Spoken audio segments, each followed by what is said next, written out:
on me. My affirmation. Hey you guys, your girl G here. Welcome back to my channel. Long time no see. I know I've kind of been MIA. And I didn't give you guys Salt Lake City, which is what we're going to talk about right now. Real Housewives of Salt Lake City had another really good episode. I apologize, it's coming to you late, y'all. I've had a past couple of days, I'm not gonna lie. Long story short, for those who know that I got my apartment, who've watched my previous video and said that, you know, I got my apartment, I have lost it. I had my apartment through the voucher system, and I lost my voucher, and I'm so pissed off because, like, damn, that, like, this is the only thing I can think of right now, because I was so close to hitting the year mark that I needed necessary to be able to have it portable, which means being able to move whatever city I wanted to in Texas. And that's what I needed. I needed to be able to move to the city that was closest to me. And basically, because I was splitting my time between at home and my apartment, the apartment manager basically reported back to the housing association that basically it wasn't my primary residence, therefore they took my voucher. And I'm not gonna lie, I'm hurt. I'm really devastated and hurt. And so that's it. That's it. And the only way I can reapply is if the list opens back up, and the list ain't opening back up. We obviously see how the government is going right now, and it's currently shut down at the moment. So yeah, only thing I can hope for is maybe other cities, and I wasn't trying to have to go all the way to fucking Dallas, you know, because I live in the East Texas area and I hate Dallas traffic. And even though I have family in Dallas, I don't want to deal with Dallas traffic. I wanted to be in the country, y'all. I like being out in the country. Then I'll be closer to my mom and things like that. But I don't know. Yeah, y'all, I'm hurt. I'm really hurt. I didn't even really get to spend time in my apartment like that, for real. And it was my first apartment, y'all. I was getting ready to make that be my own space. And I'm just so hurt. I cried about it, and I still want to cry about it today. But I'm going to talk to you about Salt Lake City. About Salt Lake City. Hopefully I can cheer myself up in the midst of this review. But I could really use some well wishes, some prayers, just some good energy sent this way. So if y'all don't mind doing that for me, your girl would really appreciate it. Okay. So from one downslide to another, Lisa is sliding down a wall. Okay. She is at the house sliding down a wall because it's your season. Like I said the last episode, everybody got their season. Okay, Lisa, it's your season, okay? If you've been on this show long enough, everybody would tell you. Everybody get their season. And Miss Lisa Barlow, okay, it's giving this show season. 'Tis the season to be Lisa. Barlow, okay? And Barlow, they on your ass cakes, point blank period. And I'm here for every minute of it, because Lisa, you've had your fair share of going after everybody and being nosy and being on the side and throwing your little 2 cents in and whatnot. And now this season, the ladies got questions for you. And they're legitimate, because, girl, you got an actual case out on that ass. So, they're legitimate questions that people are asking you for a legitimate situation. So let's go ahead and get into it. If you're new to your girl's channel, hey, how you doing? Will you please hit that like button? Go ahead and hit that like button. Hit that like button, hit that like button, hit that like button. And what did I say again? Hit that like button, all right? Pause for the likeations. Skirt. Okay. You hit that button, right?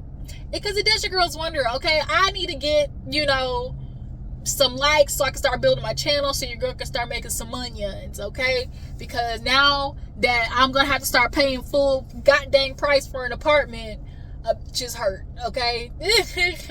Just hurt is all I got to say.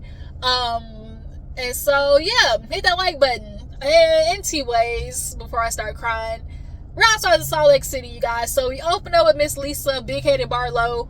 She is, of course, living La Vida Loca with her and her husband. They're in, like, I guess, a lounge, and Vida is hosting, like, I guess, the party. And she, of course, is like, oh my God, I'm hosting this for Steve Carell. The girls they just don't get it. Like, they don't understand, like, I just do things certainly different. Like, I do things in a bigger way than the other ladies. They just don't get it. And John over there is just sitting there listening to his wife. John, I wonder if John, behind the scenes, got some questions. Okay, shout out to Wanda from Love Marriage Huntsville. I got a question. I wonder if he has some questions for Lisa, because specifically in that lawsuit, she said, hey, don't tell John. Can you keep it under wraps, okay? So, is this a man that Lisa is hooking up with? Is this a man that's just a business partner? Or is it a business partner / hookup, sneaky link situation? Inquiring minds want to know, Lisa. So, basically, yeah, they're at that little lounge, and she's having to, direct and all that type of stuff like that. And she's basically like, the girls just want to hate on me. Like, there's nothing better for the girls to do than to talk about me. Like, it's so sad. Like, oh my gosh, like, they really want to tear me down. And it just says a lot about these ladies. They've been waiting for a moment, because they just know I do things so big. I work with, I've been around different premieres with Blake Lively, Steve Carell. She is just celebrity name dropping, okay? So after that, we see a scene with Angie. You guys, I love Angie's scenes with her dad, and I love Angie's scenes in general. She basically, went over to her father's house and was speaking about how the flowers really just, like, every year they bloom, and she appreciates it because it's like, I get another year with my dad. Every time I see these flowers bloom, I know that's something that, I planted when I was a child, and it's become like a tradition. And so she is in her dad's house, and they're just going through stuff. And he basically starts kind of reminiscing on everything that happened in his life. He was an immigrant who was escaping, the Soviet War, and a lot of people who in the history, were escaping war-ridden countries. The Soviet War, the Korean War, a lot of people had to flee the Vietnamese War. And I could not imagine being a child, literally watching your town and home get raided, blown to shreds, like set on fire. As a child, that is traumatic. Like, I could not imagine witnessing that. He said he was like 7 years old, but he remembers it like it was yesterday. And so, Angie just, like, she's like, all the time growing up, my dad, he never really told me any of this stuff. And she was like, I'm kind of glad he did it, because honestly, in that situation, like, when you, as a parent, you in your mind, you're just trying to think, like, how can I just preserve a kid being a kid for as long as possible? Because once you grow up, like, that's it. Like, I think keeping kids nowadays is a challenge that definitely needs to be more paid attention to. Like, kids are not staying kids long enough, there's so much access to everything that is just like, it's so much at these kids, and like, you're not able to stay like a child for long. You're really not. And especially with the way that these perverts out here keep trying to adultify the kids, especially the girls. We already know how it is, but that's another conversation. But she just was emotional. It was just like, I really want to just savor having my dad here with me. And then, not to mention, she is getting her dual citizenship to Greece, and he she told him that, and he was super excited. So moving on from one old man to another. I'm sorry, Bronwyn, but your nigga old. Okay, so Bronwyn and Todd go out to eat, right? And every time there's a Bronwyn and Todd scene, you can literally read the anxiety all over Bronwyn's face. Okay, anxiety, it's my anxiety. Okay. Bronwyn can't hide it either. As much as she tries to give the, oh, you know, me and Todd were in such a good place, and you know, ever since Todd, you know, since the last reunion, I would definitely say that like he's probably changed more than I have. You know, he, and it's like, do I believe that? No, I don't believe nan inch of, oh my God, Todd changed so much. Like, I don't believe it. Especially a man of his stature, his, you know, placement in business and life, like, and he a white man, like that. I hate to put it that way, but you know, that is just a natural subconscious thing that's in the white folks to feel like, you know, they are up here, point blank period. And so Bronwyn basically is talking to Todd and, you know, explaining how things are going with the girls and her family, and we get revealed to that Bronwyn's dad is dealing with ALS. I really hate that for her, dealing with Alzheimer's, and it's a struggle for her. You know, she actually ended up having to move her parents in. Her mom is still staying with her, but the dad got transferred to like a care facility basically. And so Bronwyn kind of felt guilty. She was like, you know, I really feel bad, you know, because like I'll go see him, but every time I leave, like I just feel so guilty leaving because it's like I'm not helping him. And I'm glad Todd reiterated, he's like, you know, he's at a place where he can get sufficient help. You know, caretaker burnout is real, you know, especially as even if you're a family with somebody, like being responsible for being as a caretaker can be a lot, especially in instances where you're dealing with not only watching somebody's health decline, but as their health declines, they start acting in certain ways. You know, we've heard, well, at least I've heard the stories about people who get Alzheimer's. They start getting angry. They start, you know, being mean. They start saying real foul shit sometimes, you know. And I'm sure that makes it hard for people who are caring for them to kind of be like, oh, they don't mean it, you know. That's not really them, but it still don't change the fact that some hurtful shit is being said, you know? But yeah, so she thanks Todd and basically was like, you know, I just really want to thank you because, like, you know, without you, it wouldn't have been possible to get the assistance. You know, you've just been really there for me, not only just, you know, emotionally, but financially, you know, Todd. And she's like, she's like, I know that you, when she said, I know that you were questioning it or didn't want to do it, I was like, wait a minute. You know, what convincing did it take? You know, what do you mean, like, oh, originally he didn't want to? Like, I feel like I caught that, right? And so he was like, you know, it's, at the end of the day, like, you know, I'm gonna help. Like, it's your family, you know? And so, now, I'm just thinking in my head, not only is Bronwyn's mother there, but now she got her daughter, her boyfriend, who is absolutely in that house, okay? They is getting down boots in that house. Bombastic side eye. And now the mama there, and now the mama bitch, Bronwyn. Yo mama, I'ma try to be nice, I'ma try to be polite, but your feelings may be hurt because mama was out of line. Completely out of line at the end of this episode. So then she starts talking about the girls and going on the camping trip or whatever. And she was just kind of like, you know, and Amy at Amy's event, she was like, you know, me and Lisa just really kind of got into it. And, you know, the things that she said was just like so crazy. And in Todd's mind, he's like, why the do you keep trying to like be friends with this girl? You know, what is it? And Bronwyn was like, you know, I just have a problem with people not liking me. Bronwyn is the quintessential people pleaser. She is the people pleaser that not only society makes women to be, but religion makes women to be. Like, it is always your duty to not only please other people around you, but specifically the men in your lives, you know? And when you grow up, not only being a child, kind of being told like, oh, you know, you have to show up this way for other people, you know, being in a religious environment, you're doing everything you can to not get shunned, to not disappoint, to not, you know, get the criticism.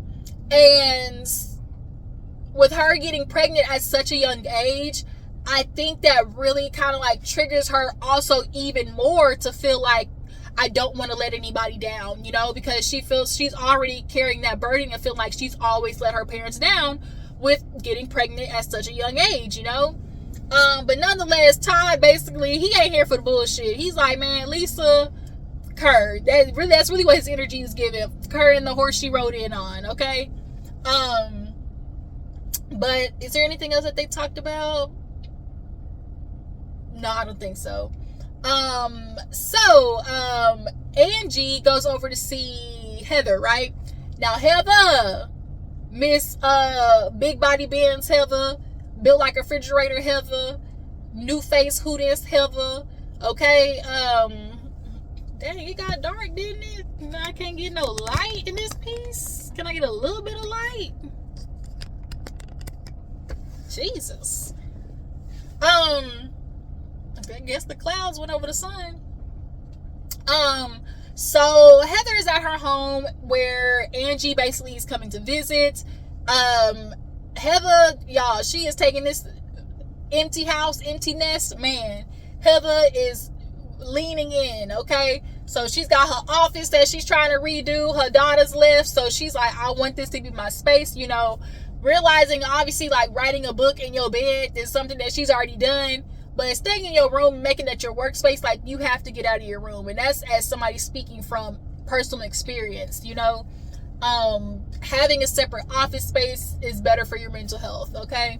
But Angie comes over and basically they're discussing what happened at Amy's party and what's going on with Lisa. And Heather basically was like, yeah, you know, me and Lisa, we sat down, I told her about, you know, what was said, and she definitely had issue, but you know, it just was really crazy because in the midst of our conversation, when Angie had did Angie have missing grease? No, I don't think so. I forgot what part of the conversation where Angie basically was like, you know, Lisa has a weird way of doing things like that, you know, just kind of like feeling like, I don't know, like she's better than us, or like she has a hard problem listening to people as well too. And Heather was like, yeah, because it was so crazy. Like when I was sitting down with her, she just kept trying to reiterate like, oh my God, you know, like I don't do, like y'all don't do things like I do. Like what I do is just so different from y'all. Like the life I live is so different from you guys. Like, you know, I live just such a bigger, better life, you know. And Heather kind of had to be like, bitch, what the fuck you mean? Like, what do you mean? Like, seriously, bitch, what do you mean? I don't understand. I don't understand, bitch. I don't understand. I don't understand, bitch. Because, like, Lisa, I think you're conflating hosting these events because you're La Vida Loca and, like, your brand as just as a drinking tequila brand is hosting parties. And you're conflating that with, like, oh, I party with these people. You know, like, I handshake / you know, interact / seriously conversate with the celebrities. And I'm sorry, Lisa, bitch, you not finna make me feel like you conversating with Blake Lively, Steve Carell, Justin Timberlake, all of them just like that. So, bitch, you ain't living a life just so dramatically different than everybody else's, bitch. And so Heather that's also another thing that pisses me off about Heather, because like, damn, say something. Like, you just gonna keep letting Lisa, like, Heather is such a pick-me as far as friend wise, like, especially with Lisa. Like, the fact that she don't be saying shit back to Lisa is asinine to me, but she loved telling everybody else how she feel about Lisa except Lisa. Heather, you really soft. You really pussy. That's all I got to say. You really pussy. You stay with your tongue in Lisa Barlow's butt cheeks. So they ended up getting onto the topic of like being empty nesters and talking about her kids, and Angie was like, you know, with my daughter now, she's a teenager too as well, and like I'm trying to, you know, talk to her about my life and, you know, being Greek because that's something I'm really proud of. And when she told her daughter she was going to have dual citizenship, the daughter basically was like, I don't care. And Angie kind of was like, well, bitch, like, you did too then. I don't care that you my daughter, bitch, fuck you, you know? So, I think a lot of it has to do with the fact of, like, also, too, one, she's a kid. Two, you know, and then also when the daughter was like, you make being Greek like your whole lifestyle, the first thing I thought of was damn Toya and her son when she was like, you make being Greek your whole personality. And I literally thought of Toya when Married to Medicine, her son, Red Phil, talking about, you literally make Birkin your whole personality. Ever since you got the bag, you literally made that your whole personality. I said, ooh. So I think a lot has to do with the fact that Angie's daughter, of course, one, is a teenager, but two, like, she needs to hear the history. She needs to hear, you know, from her granddad what happened, and that would help her, I think, really like take into deep thought about why it is so important to be like to recognize your heritage. But nonetheless, that really was kind of it with Heather and Angie. So what else happened? Oh, Bronwyn. So Bronwyn is at home with her muzzy, her mom, and she basically talking to her mom about her dad and how hard it is. And, you know, the mom is basically clearing out their house, and it's just hard because it's like, damn, like, you know, my husband, your dad isn't here to say like, hey, I want to keep this, I don't want that, you know, say yay or nay. And they're clearing out this home, and like when you're running through memories of somebody's, you know, office, or like you're running through memories, and to know that this person don't even remember like the memories of this household, you know, he allegedly is thinking like Bronwyn right now is literally like Glenn, and Bronwyn's kind of even more, I guess, traumatized and dealing with a lot more PTSD for the aspect that her dad right now is mentally stuck in a space where she is the teenage daughter. Like, he thinks Gwen, her daughter, is Bronwyn, and that Gwen is like a baby, like when she was little. And so Bronwyn was thinking like, damn, like that's the one part of me that he remembers, like that's the most traumatic part of my life, and like that's what like he thinks of me like the most, you know. And so she was like, you know, at that moment, like it was just really hard for me because, one, like I said, she's in a religious situation, but her dad being the minutes recorder at the church, being a part of the church, and have your daughter, you know, pregnant, and of course the first thing want to look at her some type of Jezebel whore, okay? They looking at her all judgmental like she a Jezebel horror. And all she was a girl who went off to college and started realizing, y'all like sex, okay? When you go to college, you start trying to figure out what you like, right? And then you hop on the dick and do a full split, and then 9 months later, ding dong, baby, okay? So, you know, she was ashamed of that, but, you know, she's like, you know, I just really, it kind of sucks, you know? And so, she was just like, I'm just, you know, now that Gwen is older and everything like that, I really cherish our relationship, da-da-da-da. And she's like, Mom, having you here, you know, how does that feel for you, da-da-da-da. And the mom basically was like, yeah, you know, Bronwyn, had it not been for Todd, you know, who knows where you'd been.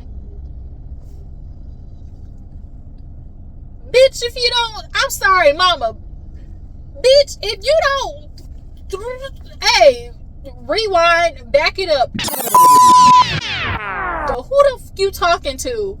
You staying in my house right now, or like, and in my thought process, like, as Brahma, like, bitch, I'm helping you out, and the only thing you got for me is, oh, thank God for your husband, because who knows where you would have been. You wouldn't have made it anywhere without Todd. I really feel like that's another problem with these like religious people. They be backhanded as fuck, passive aggressive as fuck, and they're always looking for ways to take like little subtle jabs. And you could tell her mom is looking to always make subtle jabs at her to remind her of how much like she, I guess, is disappointed in her or sees so little of her, especially since being pregnant young. Like, to think that your daughter couldn't have amounted to anything, like, you seriously said that about her? What? And it's like, it was almost like the mom's way of like reminding her, like, bitch, remember you got pregnant young, like you wouldn't even be anything, like being a teenage whore, you know, and finding a man was the best thing that could have happened to you, you know. And it's like another like patriarchal thinking as well, like a man's supposed to come save the day. Had it not been for a man to be Captain Save-A-Ho, you know, like where would you be type shit. And it's just kind of like, damn, mama, like you don't even got faith in your own daughter. And that's sad, really sad. And for Bronwyn, who is a people pleaser and who's always looking for approval, especially of her parents, to know that her mama still is acting that way, like it really coins into her pain points. And I really did not like how the mama said that shit. Like, man, fuck you, mama. Like, really? I can't. That shit really pissed me off, y'all. But and then she was like, well, I really hate for when you get older, like with Todd, when you have to experience it with him. It's like she's looking for ways for why Bronwyn is gonna have to deal with shit in her life because of the decisions that she's made, type stuff. Like, nah, mama, just because your husband is, old and decrepit right now and dealing with shit, don't try to put that on me. I just, like, y'all drop down in the comments, how did y'all feel about the mama saying that shit? So we hit the end of the episode. Lisa has the girls divided in two groups, A team, D team, right? She got Heather, Amy. I guess Amy, y'all, is gonna be part, like, the new friend of the group or whatever. I'm here for it because we definitely need, like, kind of like new energy and just like another point of view, because Meredith ain't giving a shit, y'all. This need to be Meredith last season, or she need to be a friend of the show. But you see how y'all peeped that Brittany wasn't part of the A team? And Brittany, bitch, you was sitting there calling her your sister last episode, and you went running and snitching and telling it on Angie. Oh my gosh, she compared you to Jen Shaw. You was ready to run and tell your sister, okay? Your sister. And showing up, that bitch don't even see you that way. You still a part of the D team. When you watch that shit back, I wonder how she gonna feel. The only reason she being nice to you, Brittany, is because she needed a teammate when it comes to these ladies. So they're skeet shooting with Mary, like I said, Mary, Amy, Heather. And so Heather's like, so, the other ladies, like, what are we doing? She's like, oh, they're gonna come later, I got some things that, like, I just want to discuss. And so Heather's like, kind of sounds like a setup. And Lisa kind of was like, yeah, I got some things I need to clear up. And y'all know she want to clear up, obviously, the fact that the lady's been talking shit about her. So they all meet up at this little dinner, and baby, that door opens and you just see dismissed, like on all of these, like, papers, just like Kenya had a paper and she was talking about, who is this hoe? This was Lisa's version of who here gets sued? Who sued? Not me, bitch. Who was sued? So Lisa walks in talking about, so today this lunch is about me. Since all these ladies want to talk about it, it's about me. Just how about you take a look? Dismiss. Like, everybody was kind of looking like, this bitch has lost it. Whitney was like, so what are you clearing up? And she's like, why aren't you getting Whitney? Dismiss, Whitney. Why aren't you getting Reed? And it's like, bitch, just because you printed dismiss don't mean nothing. And one thing I'm gonna need Lisa to stop doing is, bitch, stop yelling over folks. The way she yells over people is annoying. Nor is it conducive, because it just makes you look even more guilty. The fact that you can't shut your ass up and just let people talk, or like get your point across without screaming over people. Because she did that shit to Angie. What do you mean, Whitney? It means it's clearing up that it's dismissed. So they all sit down, and basically it was like, okay, Lisa, we here. Like, bitch, what is it? She was like, y'all wanted to talk about me at camping, and I'm here to let you know that all of this is allegations. This is what happens when you do stuff like me. When you do big things like me, people are always going to come for you. And everybody started rolling their eyes because, yeah, Lisa, you do big things, Lisa. Yeah, it's just you that does big things. And so she was like, I'm sorry that I didn't go camping because I had to go be at Ben Affleck's party. And it was just kind of like, girl, we don't want to hear it. We don't want to hear nothing about Ben Affleck, bitch. He probably don't even remember your ass. So Brown was like, okay, Lisa, like, is it dismissed because you paid it off, or dismissed because there's no case? And she's like, dismissed because it's none of your fucking business. Girl, you sat here and said this shit was about you. Like, you want to clear it up. So now when I start asking questions to try to clear it up, now you want to catch a funky ass attitude? Miss Lisa Brickhead Barlow? Like, no. So then, surprisingly, Heather kind of spoke up and was like, okay, Lisa, like, Bronwyn brought facts. Like, since Bronwyn is bringing facts, let's discuss them. And then Amy, she kind of piped up when Bronwyn said something, was like, well, Bronwyn, at the end of the day, like, that was her business partner. I said, now, Amy, wait a minute, bitch. You sitting there saying that, you kind of might not be helping Lisa's case, because if they was business partners, that's all the more reason why him giving her that money need to be paid the fuck back, you know? And then Lisa wasn't even saying like that was a business partner. Anyway, originally she just kept saying like, oh, this is somebody who's just trying to come for me because, you know, when you do things like I do, like, when you're successful, people just look for any reason to sue you, which is valid. It's true.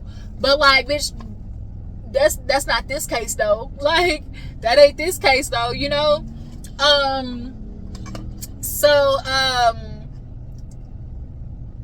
Bronwyn basically was like trying to talk to Lisa, and then Angie was like, because Lisa asked Angie like, what was the point of you talking about me? What was the point of you bringing it up, Angie? What were we supposed to get out of that? And the minute Angie went to say something, here go Lisa, I don't want to hear your story. It's false anyways, bitch. And Angie was like, girl, don't nobody make me want to jump out of my chair more than you. Like, every time somebody want to talk to you, you steady cutting them off. And she was literally steady cutting everybody off. Couldn't nobody get a word out. Then she starts screaming at folks. The way Lisa screams at people in the midst of an argument, I don't fucks with it. So then Meredith pipes up when Whitney said something, and Whitney was like, oh, Meredith, now you want to say some shit, you know, now you want to talk. And she was like, I said something at the camping. She was like, bitch, no, you didn't. I mean, did Meredith, like, quote unquote, defend Lisa? Yeah, to me, yeah. And she basically just said, well, Lisa's not here, so we should really wait for Lisa. So because we're not going to talk about Lisa while she's not here. That's all that Meredith said. Well, her bitch ass, her mute self. Even Brittany done piped up, okay?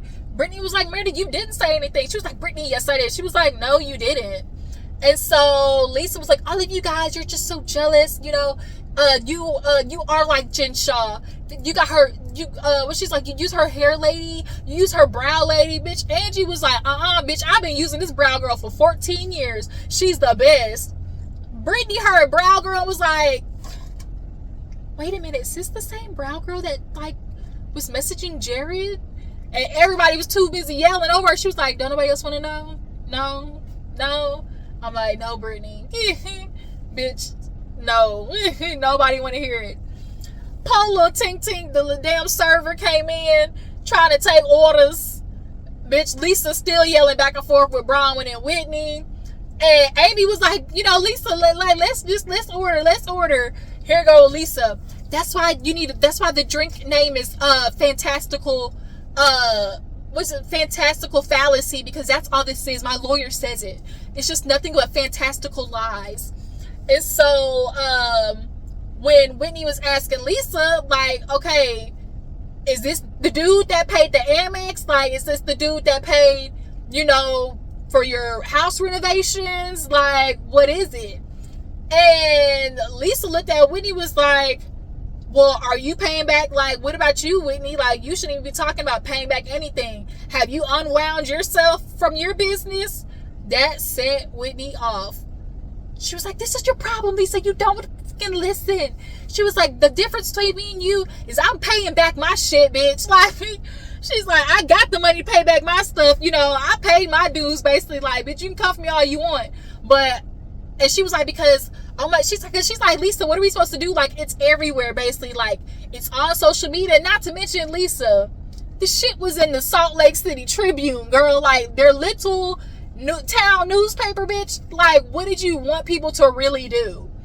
And so for her, it's like, well, people say shit about you all the time, Whitney. Like, who somebody paid $10,000 into your business? And she was like, girl, the difference between me and you is mine's on TikTok, bitch. Yours is a whole court case hearing. And it's like, bitch, it's in court. You better clock that clocking. Yeah. Okay, it's a legal document, bitch. So we are not the same. So now Whitney's like, oh my God, like, this is what you want to do, you? And Lisa and her yelling back and forth. Whitney gets up and Lisa pushed her back. Then they waving fingers in each. I said, nah, this too many. The white girls get too comfortable putting fingers in each other's bitches' face, okay? And then Whitney basically moves back over. She throw the napkin, and Heather was like, no, Whitney. She's like, she triggered the shit out of me, Heather. And then she walked off, and then that was it. So yeah, you guys, that was Salt Lake City. I'm playing catch up. I appreciate y'all for tuning in. Y'all drop down in the comments what you feel about the episode. What do you guys think about Lisa feeling like she's bigger and better than the other girls? What you guys think about Bronwyn and her people pleasing? You know, do you guys feel like she might ever be able to get over that? Do you guys feel like Todd truly changed? Okay.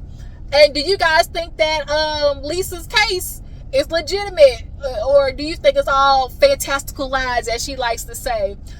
Make sure to follow me on Instagram and Twitter. I'll catch you guys later. Deuces.